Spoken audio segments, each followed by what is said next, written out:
ఒక్కొక్కరమ్మ.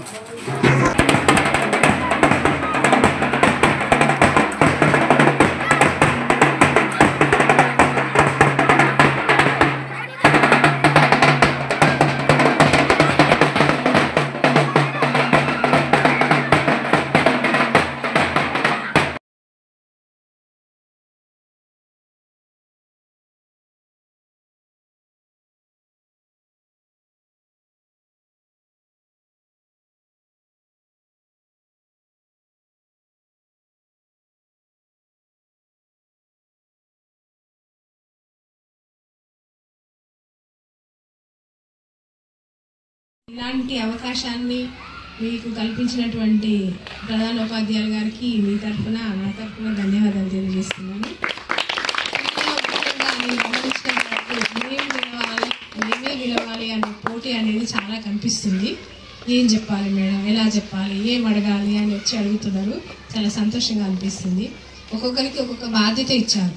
ఆ బాధ్యత అనేది మీరు పర్ఫెక్ట్గా చేయండి. ఇప్పుడు మీకు ఇంత చిన్న ఏజ్లోనే ఓటు హక్కు వస్తుంది. ఆఫ్టర్ 18 years వస్తుంది. కానీ ఇప్పుడే మన స్కూల్లోనే మీరు ఓటు వేయబోతున్నారు. కాబట్టి ప్రతి ఒక్కరు 96 మందికి అందరూ రావడానికి ప్రయత్నించండి. రాని వాళ్ళు ఎవరైనా ఉంటే కూడా వాళ్ళకి చెప్పండి. ఇలాంటి అవకాశం చాలా సంవత్సరాల తర్వాత వస్తుంది. కానీ అప్పుడు వేసే ఓటుకి ఇప్పుడు మీరు వేస్తున్న ఓటుకి చాలా తేడా ఉంటుంది. అర్థమవుతుంది కదా? So all the best. మీరేం చెప్పాలనుకుంటున్నారు అనేది నిజాయితీగా చెప్పండి.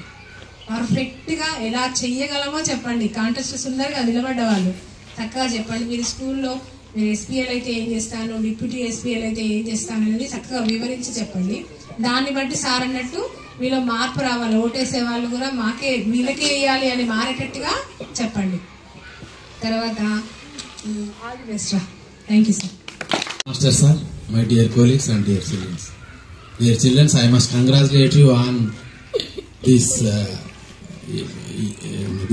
occasion that we are going to experience the real election process. ప్రజాస్వామ్యానికి ఎన్నికలే పునాదులు, ఎన్నికలే పట్టుకొమ్మలని చెప్తాం. ప్రజాస్వామ్యం పరిడవిల్లాలంటే ఎన్నికలు అనేవి బాగా జరగాలి. ఆ రియల్ టైప్ ఎన్నికలు మనం హౌస్ ఆఫ్ పార్లమెంట్ కానీ, హౌస్ ఆఫ్ లెజిస్లేటివ్ అసెంబ్లీస్, వాటికి ఎమ్మెల్యేస్కి, ఎంపీస్కి జరిగే ఏ రకంగా అయితే జరుగుతాయో అన్ని ఏర్పాట్లు ఇక్కడ చేయబడ్డాయి. అంత విధంగా అంతే రకంగా ఇక్కడ ఎలక్షన్స్ జరిపించబోతున్నారు కనుక మీరు నిజంగా ఇది ఒక మంచి అనుభూతి. ఇది ఎప్పుడు 1987 అంటే దాదాపు 35 సంవత్సరాల క్రితం ఇట్లాంటి విద్యార్థుల ఎన్నికలు అన్ని రద్దు చేయడం జరిగింది. అప్పటి నుంచి ఎప్పుడు కూడా ఎన్నికలు జరగలేదు. నా ఎక్స్పీరియన్స్ లో అంటే నేను ఉపాధ్యాయునిగా చేరినప్పటి నుంచి this is the first time that I'm going to witness election like A real election. This could be replica of general elections. మీకు పోటీలో ఉన్న 7 కూడా all the best.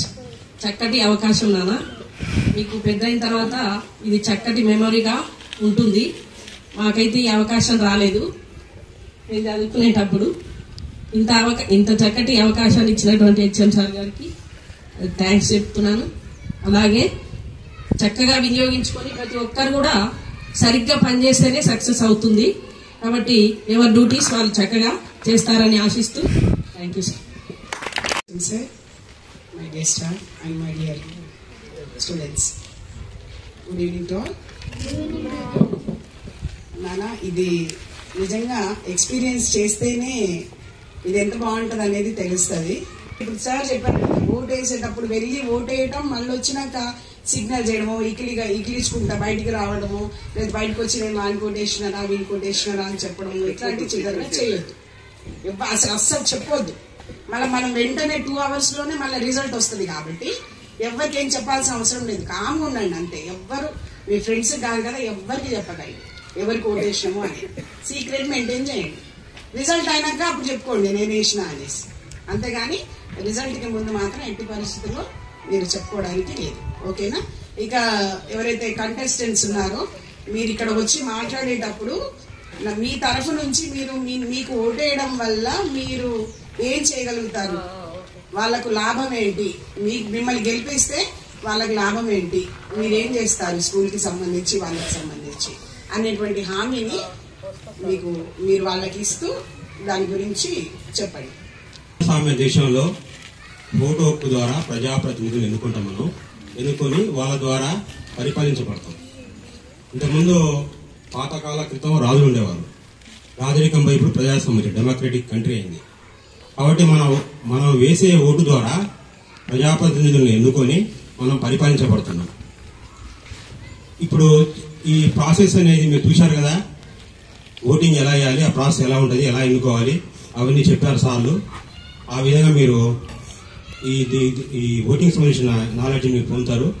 Head master sir and teachers and my dear childrens, ఇది మన స్కూల్కి వచ్చినటువంటి గొప్ప అవకాశం.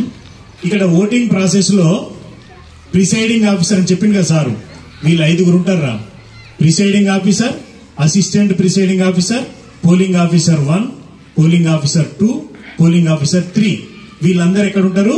మనకి ఇక్కడ బూత్, ఓటింగ్ బూత్ ఉంటుంది అనమాట. అంటే మీరు ఓటేసే స్థలం 9th క్లాస్ రూమ్, అవునా? దాన్ని ఏమంటారు అంటే పోలింగ్ స్టేషన్ 1. Polling station 1. మనకి ఎలక్షన్ అయినప్పుడు ఒక రూమ్ లో పోయి ఓటేసి బయటకు వస్తారు కదా, లోపల ఏం జరుగుతుందో మీకు తెలియలేదు, కానీ ఇప్పుడు తెలుస్తుంది. ఎందుకని? మీరే ఓటర్సు, మీరే ఆఫీసర్సు, మీరే ఏజెంట్లు కదా, రైట్. వీళ్ళంతా వరుసగా కూర్చొని ఉంటారు. Total presiding officer total voting సరళిని అబ్జర్వ్ చేస్తుంటాడు. ఏమైనా ఇబ్బందులు వస్తున్నాయా, సరే కరెక్ట్ జరుగుతుందా లేదా అని చూసుకుంటారు. ఓట్ ఐడెంటిఫైయింగ్, ఓటు మరి నీకు ఉందా లేదా అని ఎట్లా తెలవాలి? ఇక్కడ పోలింగ్ ఓటర్స్ లిస్టు పెట్టింది కదా, 96 ఓట్లు ఉన్నాయి. అందులో పోలింగ్ 96 ఓట్లలో నీ సీరియల్ నెంబర్ ఎక్కడ దొరకాలి, నీ పేరు అదేనా కాదా అనేది ఎట్లా తెలవాలి అంటే, మీరు బయటికి రాగానే పోలింగ్ మీకు ఇచ్చే పోల్ చిట్టీలు వస్తారు ఊళ్ళల్లో, కానీ ఇక్కడ మీకు లిస్ట్ ఉంటుంది. ఆ లిస్ట్ దగ్గర వెరిఫై చేయడానికి ఒక ఎంప్లాయీ కూడా ఉంటారు. వాళ్ళు మీ సీరియల్ పేరు చెప్పగానే మీ సీరియల్ నెంబర్ చెప్తారు. ఉదాహరణకి ఇప్పుడు దినేష్ గారి నెంబరు 12 అనుకోరి, ఈయన సీరియల్ నెంబర్ ఎంత అయింది? ఓటర్ పేరు ఏంది? దినేష్. ఏపీఓ ఏం చదువుతారు అక్కడ? ఏపీఓ దగ్గర ఓటర్ లిస్ట్ ఉంటుంది. ఏపీఓ ఏం చదువుతాడు? దినేష్ వస్తాడు. దినేష్ ఐడి కార్డు చూపిస్తారు ఆ సార్కి. ఆయన ఐడి కార్డు ఉంటుంది కదా, ఐడి కార్డు చూపించగానే ఏముంటది? దినేష్ 6th క్లాస్ అని చెప్తాడు. అప్పుడు ఏపీఓ నెంబర్ చూసి S Dinesh Kumar serial number 12 అంటాడు. 12 అనగానే ఏజెంట్లు ఏం చేయాలి? టిక్ పెట్టుకోవాలి. ఏజెంట్ టిక్ పెట్టుకున్న తర్వాత ఈయనే దినేష్ అంటారు కదా, ఈయనే దినేష్ అని చెప్పాల్సిన అవసరం లేదు, ఓకే సార్ అని చెప్పాలి. అప్పుడు ఏపీఓ టిక్ పెట్టుకుని ఓటర్ లిస్ట్ లో మళ్ళా పక్కన PO 1 కాడికి పంపుతారు. ఆయన టిక్ పెట్టుకుని మీరు ఓట్లు వేసినప్పుడు ఇక్కడ ఇంకు మార్క్ పెడతారు కదా, అలా ఇంకు మార్క్ పెడతారు. బ్యాలెట్ పేపర్ ఇస్తారు. ఆ బ్యాలెట్ పేపర్ ఎలా మడవాలనో కూడా చెప్తాము. ఆ తర్వాత సార్ చెప్పిన విధంగా, మేము బయట చెప్పిన విధంగా బ్యాలెట్ పేపర్ మలిచి ఆ కంపార్ట్మెంట్ అట్టడబ్బా పెట్టినగా ఇందాక ఒక టేబుల్ మీద ఉంటుంది. దాని సాటుకు పోయిన తర్వాత ఇలాంటి స్వస్తిక్ గుర్తుంటుంది. ఈ గుర్తు ఏమంటారు? స్వస్తిక్. ఇంకు ప్యాడ్ పెడతాము. దాంట్లో ఇట్లా అద్ది మీరు వేయాల్సిన ఓటర్లు బ్యాలెట్ పేపర్ చూపించింది సారు. ఎవరి నలుగురు ముగ్గురు, ఒక దాని మీద నలుగురు, ఒక దాని మీద ముగ్గురు. ఫస్ట్ SPL కి ఓటేయాలి. SPL కి ఓటేస్తే అలా బ్యాలెట్ పేపర్ మీద 3 గుర్తులు ఉంటాయి. 1, 2, 3. ఆ 3 బాక్సులు ఉంటాయి. ఒకటి అయిపోగానే బాక్స్ కొడతారు, మళ్ళీ 2 అయిపోగానే బాక్స్ కొడతారు, 3 అయిపోగానే బాక్స్ కొడతారు కదా. ఎవరికైతే వేసిండ్రో మధ్యలో ఓటును వేయాలి. అంచుల మీద గాని చివర్లకు గాని వేస్తే మీ ఓటు మురిగిపోయినట్టు లెక్క. ఓట్లు లెక్క పెడుతున్నప్పుడు దాన్ని లెక్కించరు. ఇదేంటిది? స్వస్తిక్ గుర్తు. దీంతో ఏమేస్తాం? ఓటు వేస్తాం. ఎక్కడేస్తాం? బ్యాలెట్ పేపర్ మీద వేస్తాం. రెండోది ఏంటంటే SPL ఓటు అయిపోయిన తర్వాత బ్యాలెట్ పేపర్ పక్కకు పెట్టి డిప్యూటీ SPL ఓటర్ లిస్ట్ తీసుకోవాలి బ్యాలెట్ పేపర్. దాని మీద కూడా అలాగే ఓటేసి ఎట్లా వేయాలి? మధ్యలోనే గుర్తుకు దగ్గరలోనే వేయాలి. ఎక్కడ బార్డర్స్ కి తగలకూడదు. సరేనా? ఓటేసి బ్యాలెట్ పేపర్ ఎట్లయితే మలిసి ఇచ్చిండ్రో అదే విధంగా తీసుకొచ్చి బయట టేబుల్ మీద, అంటే అదే రూమ్ లో పక్కకు టేబుల్ మీద బ్యాలెట్ బాక్స్ ఉంటుంది. ఇందాక వైట్ బాక్స్ ఉండే కదా, ఆ వైట్ బాక్స్ పోస్ట్ ఆఫీస్ పైన కట్ చేసిన కదా, మడత పెట్టి దాన్ని అదే మడత ప్రకారంగా లోపల వేయాలి. వేస్తే మీరు ఓటేసేటువంటి ప్రక్రియ అయిపోయినట్టు లెక్క. బయటికి వెళ్ళి వస్తారు కదా. ఎవరు బెటర్ అంటే ఏంది? మంచి అంగీలు వేసుకొని రావడమా? ఫోన్ చూసుకోవడమా? ఏంటిది? బాగా చదవాలి, మంచిగా మాట్లాడాలి. మంచిగా మాట్లాడడం అంటే హానెస్టీ ఉండాలి, చదువుల్లో ఫస్ట్ ఉండాలి, డిసిప్లిన్ లో ఫస్ట్ ఉండాలి, పీపుల్ రిలేషన్, విద్యార్థులందరి చేత మంచి సంబంధాలు ఉండాలి. స్కూల్ డెవలప్మెంట్ కోసం చెప్పింది ఒబీడియంట్ గా మర్యాదగా ఎవరేం పని చెప్పినా సార్లు గాని పిల్లల అవసరాలు గాని చెప్పినప్పుడు ఆ పని పూర్తి చేసేటట్టుగా ఉండాలి. ఏదైనా ఈ స్కూల్ కి లీడర్ గా ఉండాలి. గుర్తుపెట్టుకోండి, ఇది సీక్రెట్ రొటీన్. ఎట్టి పరిస్థితుల్లో ఎవరికి వేసేది కూడా ఎవరు చెప్పొద్దు, గుర్తుపెట్టుకోండి. ఇంకోటి ఏంట్రా అంటే మీరు వచ్చే ముందు ఇప్పుడు 4 డిప్యూటీ ఎస్పీఎల్ ఉన్నారు, ఒక 3 ఎస్పీఎల్ ఉన్నారు కదా.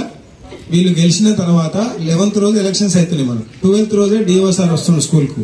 కాబట్టి గెలిచిన వాళ్లకు సార్ తోటే ఒక సన్మానం లాగా ఉంటుంది, సర్టిఫికేట్ ఉంటుంది. గెలిచిన వాళ్లకు ఒక సర్టిఫికేట్ ఉంటుంది, డిఓ సార్ తోటే సర్టిఫికేట్ ఇవ్వడం జరుగుతుంది, బ్యాడ్జ్ పెట్టడం జరుగుతుంది. షాసెస్ అని మేడం తయారు చేస్తుంది. మీకు ఒక ఏదొక ఏమంటాం క్లాత్ తోనే ఒక పట్టి లాగా వస్తుంది బాడీ పైన, స్కూల్ ఎస్పీఎల్ వేసుకుని. అది కూడా సార్తోనే ఒక ఏమంటాం సన్మాన మహోత్సవం లాగా జరిగే అవకాశం ఉంటుంది. సార్ ఎంబడే నెక్స్ట్ డేనే వస్తుంది కాబట్టి మనకు ఒక అదృష్టం అది పిల్లలకు. కాబట్టి స్కూల్లో అందరి ముందు, గ్రామ పెద్దల ముందు ఇది ఒక చిన్న ప్రోగ్రాం లాగా, ఆ ప్రోగ్రామ్ లో భాగంగా దీన్ని కూడా చేయాలనుకుంటున్నాం. కాబట్టి మనకు టైం కలిసి వచ్చింది. కాకపోతే సక్సెస్ కావాలంటే 2 రోజులు 11వ తారీఖు 12వ తారీఖు చాలా డిసిప్లిన్ తోని జాగ్రత్తగా బిహేవ్ చేయాలి మనం. Okay right. Next deputy SPL నుంచి ఎవరు వస్తారు?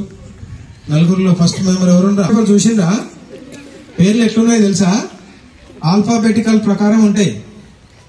నా ఇష్టం వచ్చినట్టు నీ ఇష్టం వచ్చినట్టు లేవు. మీ సర్నేమ్ లో ఆల్ఫాబెటికల్ ప్రకారం ఉన్నాయి చూడండి. ఒరిజినల్ బ్యాలెట్ పేపర్ కూడా అట్నే ప్రిపేర్ చేస్తారు. ఎస్పీఎల్ లో ఏ యశస్విత ఉంది ఫస్ట్, ఏ ఆల్ఫాబెట్ లో ఏ ముందు వస్తుంది. 2వ పేరేముంది? బొట్ల వరుణ్ ఉంది, బి వస్తుంది. 3వ పేరేముంది? దేవరకొండ లహరి ఉంది, డి వస్తుంది. ఏ బి డి ఆల్ఫాబెట్ ప్రకారం ఉన్నాయి. డిప్యూటీ ఎస్పీఎల్ లో కూడా అట్నే ఉంటాయి, అవునా? నెక్స్ట్ ఎవరు మరి? ఫస్ట్ డిప్యూటీ ఎస్పీఎల్ ఎవరున్నారు? రండి తొందర. Respected HM sir, teachers and my dear friends, నేను డిప్యూటీ ఎస్పీఎల్ గా నామినేషన్ వేసినందుకు నాకు ఆనందంగా ఉంది. నేను డిప్యూటీ ఎస్పీఎల్ అయిన తర్వాత ఎస్పీఎల్ ఆబ్సెంట్ అయితే డిసిప్లిన్ గా చూసుకుంటానని మాటిస్తున్నాను. గ్రౌండ్ ఎలాంటి చెత్తతో గాని క్లీన్ గా ఉండకపోతే నేనే సొంతంగా క్లీన్ చేస్తానని మాటిస్తున్నాను. అలాగే ఆడుకోవడానికి అన్ని వసతులు, అలాగే తినేటప్పుడు గాని ఏది చేసేటప్పుడు గాని నా సహాయం ఉంటుందని చెప్తున్నాను. అలాగే పిల్లలకు గాని ఎవరికైనా ఏదైనా ఆపద వచ్చినా నాకు చెప్తే నేను హెడ్ మాస్టర్ సార్ గాని టీచర్స్ గాని చెప్తాననుకుంటున్నాను. మొదటి నెంబర్ డి చైతన్య, టీవీ గుర్తుకి ఓటేయాలని కోరుకుంటున్నాను. టీవీ గుర్తుకే మనం vote. Respected master sir, teachers and my dear friends, మీ అందరు నన్ను గెలిపిస్తే స్కూల్ మంచిగా చేస్తాను. వాష్రూమ్స్ కూడా ఎప్పటికప్పుడు క్లీన్ చేపిస్తాను. మీరు కూడా కొంచెం బాధ్యత వహిస్తే వాష్రూమ్స్ కూడా కొంచెం నీట్ గా పెట్టుకోవచ్చు. మనకంతే ఆయమ్మ కూడా కొంచెం ఇబ్బంది పడుతుంది. మనం కూడా బాధ్యత వహిస్తే మంచిగా చూసుకోవచ్చు. గ్రౌండ్ మొత్తం క్లీన్ చేపిస్తాను. ఇది మొత్తం ఏం చెత్త లేకుండా, కొంచెం కూడా చెత్త లేకుండా చేపిస్తాను. ఎవరినైనా ఆపద వచ్చినప్పుడు కూడా ఆదుకుంటాను. ఎవరైనా నన్ను ఏం అడిగినా వాళ్ళకి అవన్నీ అందిస్తానని కోరుకుంటున్నాను. నా సీరియల్ నెంబర్ 2 డి సంతోష. అందరు చెట్టు గుర్తుకే ఓటేయాలని కోరుకుంటున్నాను. ఓటేసి నన్ను గెలిపించాలి. Thank you. Master sir, teachers and my dear friends, నాకు అందరూ ఓటు వేయండి. ఎందుకంటే నేను ఈ స్కూల్కి సార్ వాళ్ళు వచ్చినాక చాలా డెవలప్ అయింది. సార్ వాళ్ళు ఫస్ట్ ఎలక్షన్స్ నేనే ఓటు వేయడం. నన్ను గెలిపిస్తే మీ అందరికీ మీకు ఏమైనా క్లాస్ రూమ్లలో ప్రాబ్లమ్స్ ఉన్నా, మరియు టీచర్స్ ఏదైనా సరిగ్గా లెసన్స్ చెప్పకుండా నాకు చెప్తే సార్ వాళ్ళకు నేను చెప్పాలనుకుంటున్నా. క్లాస్ లీడర్ ఒకవేళ సరిగ్గా చూసుకోకున్నా, మరియు క్లాస్ రూమ్లో చెత్త వేస్తూ మళ్ళా క్లాస్ రూమ్లో ఏదైనా జంక్ ఫుడ్ తిన్నా చెప్తే నేను హెచ్ఎం సార్తో చెప్తాను. గ్రౌండ్ ని చాలా నీట్ గా ఉంచుకోవాలి. సీరియల్ నెంబర్ 3 టేబుల్ గుర్తు. Thank you. టేబుల్ గుర్తుకే మన vote. Respected HMs and teachers, my dear friends. My name is Shivamani from 9th class. మీరు సీరియల్ నెంబర్ 4 శివమణి గుర్తు బాల్ గుర్తు ఆ గుర్తుకి ఓటేస్తే మీకు ఏ సహకారాలు కావాలన్నా ఇస్తానని కోరుకుంటున్నాను. మీకు ఏ ఆపద వచ్చినా నాకు చెప్తే నేను సార్ల కన్నా హెచ్ఎం సార్ కన్నా చెప్తాను. Thanks to all. Respected HM sir, teachers and my dear friends, good afternoon to all. నేను SPL గా పోటీ చేశాను. నేను SPL గా గెలిస్తే అందరికీ అన్ని సౌకర్యాలు కలిగిస్తాను. HM సార్కి టీచర్స్కి HM sir teachers and captain and vice captain కోఆర్డినేషన్తో స్కూల్ని ఇంకా డెవలప్ చేస్తాను. SPL అనే అహంకారంతో ఎప్పుడూ ఉండను. టీచర్స్ HM సార్కి మరియు టీచర్స్కి స్టూడెంట్స్కి మధ్యలో వారధిగా ఉంటాను.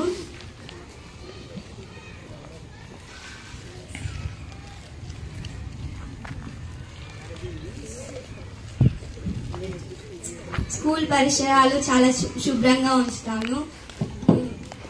అన్ని సౌకర్యాలు కలిగిస్తాను. నా గుర్తు కలం గుర్తు, అందరూ నాకే పెన్ గుర్తు, అందరూ నాకే ఓటేయాలని కోరుకుంటున్నాను. Respected headmaster, teachers and my dear friends, నా పేరు వరుణ్. నేను 10వ తరగతి చదువుతున్నాను. నాకు ఓటు వేయండి. డిసిప్లిన్ గా స్కూల్ బాధ్యతలు మొత్తం నా మీద వేసుకుని లీడ్ చేస్తానని, మళ్ళీ ఏం ప్రాబ్లమ్స్ రాకుండా అన్ని డిసిప్లిన్ గా అసెంబ్లీ నుంచి స్కూల్ ఎండింగ్ వరకు నాదే బాధ్యత ఉంటుందని తెలియజేస్తూ, వరుణ్ కుర్చీ గుర్తుకే మన ఓటు అని అందరూ నాకు ఓటు వేయండి. Good evening to respected head master sir, teachers and my dear friends. నేను SPLగా పోటీ చేస్తున్నాను. నేను SPLగా గెలిస్తే ఎలాంటి పొల్యూషన్ కాకుండా చూసుకుంటానని మాటిస్తున్నాను. నేను డిసిప్లిన్గా ఉంటూ మిమ్మల్ని డిసిప్లిన్గా ఉంచుతానని మాటిస్తున్నాను. నా serial number 3 D Lahari cycle గుర్తుకి ఓటేస్తారని అనుకుంటున్నాను. Thank you. రైట్, ఇప్పుడు క్యాండిడేట్స్ అందరూ వాళ్ళ యొక్క ఏమంటాం రిక్వెస్ట్లు, అభ్యర్థనలు ఓటర్ల ముందు పెట్టారు, అంతేనా? స్టూడెంట్స్ ముందు పెట్టారు. రేపు మనం స్టూడెంట్స్ తో పాటు ఏమవుతాం, ఓటర్స్ అవుతాం. ఓటేసేవాడే కదా ఓటర్. కాబట్టి ఓటేసి ఏం చేస్తాం, రిప్రజెంటేటివ్స్ ను ఎన్నుకుంటాం. ఇప్పుడు గెలిచే వాళ్ళు ఇద్దరు స్కూల్ రిప్రజెంటేటివ్స్, స్టూడెంట్స్ తరఫున స్కూల్ రిప్రజెంటేటివ్స్ అవుతారు. ఇప్పుడు అందరు వచ్చి అడగకపోవచ్చు. కెప్టెన్ హౌస్ల తరఫున ఇది స్కూల్ పీపుల్ లీడర్ కి చెప్తే వాళ్ళు వచ్చి టీచర్స్ కో హెడ్ మాస్టర్ కో, సార్ మాకు ఇది కావాలి, మాకు ఇదైతే బాగుంటుంది సార్ అని అడగడానికి అవకాశం ఉంటుంది. అంటే అందరు వచ్చి మాట్లాడడం కూడా కరెక్ట్ కాదు కదా. క్లాస్లో క్లాస్ లీడర్ ఉన్నట్టు స్కూల్లో స్కూల్ లీడర్, గెలిచేవారు ఎవరైనా సరే మోస్ట్ రెస్పాన్సిబుల్ గా ఉండాలి. ఈరోజు ప్రైమ్ మినిస్టర్ ఆఫ్ ఇండియా మొత్తానికి ఎంత రెస్పాన్సిబుల్ గా ఉంటాడో SPL కూడా స్కూల్ మొత్తానికి అంత రెస్పాన్సిబుల్ ఉండాలి. ఈ స్కూల్ పీపుల్ లీడర్ కింద 18 మంది ఉంటాం. మొత్తం 19 మందితో ఉంటుంది student school council. School administrative council అనేది స్టూడెంట్స్ అడ్మినిస్ట్రేటివ్ కౌన్సిల్ మొత్తం 19 మెంబర్స్ ఉంటాం. అందులో ఒక SPL, ఒక డిప్యూటీ SPL, 4 కెప్టెన్లు, 4 వైస్ కెప్టెన్లు, 5 క్లాస్ లీడర్లు, ఒక 4 సెక్రటరీలు. ఆ 4 సెక్రటరీలు వస్తారు, ఎలక్షన్ అయిపోయిన తర్వాత వస్తారు. MDM సెక్రటరీ అన్నాం, స్పోర్ట్స్ సెక్రటరీ అన్నాం, కల్చరల్ సెక్రటరీ అన్నాం, స్వచ్ఛ పాఠశాల సెక్రటరీ అన్నాం. ఈ 19 మందితోని స్కూల్ అడ్మినిస్ట్రేషన్ అనేది స్టూడెంట్స్ వైపు నుంచి కొనసాగుతూ ఉంది. కాబట్టి ఇది ఒక మంచి అవకాశం స్టూడెంట్స్ అందరికీ. కంటిన్యూ అంటే కొనసాగుతూ ఉంటే ఎవ్రీ ఇయర్ ఇట్లే కొనసాగుతూ ఉంటుంది. దాన్ని బాగా యూజ్ చేసుకోవాలి. దీనివల్ల బెటర్ జరగాలి. బెటర్ జరిగితే దీన్ని కంటిన్యూ చేస్తుంది. ఓకేనా? రైట్. ఇంకో అయిపోయిందా? అందరూ మాట్లాడాల్సింది అయిపోయింది కదా. ఒకటి ఏంటంటే, మీరు ఎలక్షన్ ఆఫీసర్లు ఎవరున్నారో పోల్ కండక్ట్ చేసేవాళ్ళు ఒకసారి పైకి రండి. ఎలక్షన్ ప్రాసెస్ ఒక ఓటు ఇద్దాం ఎట్లా పోతుంది అనేది తెలుస్తుంది.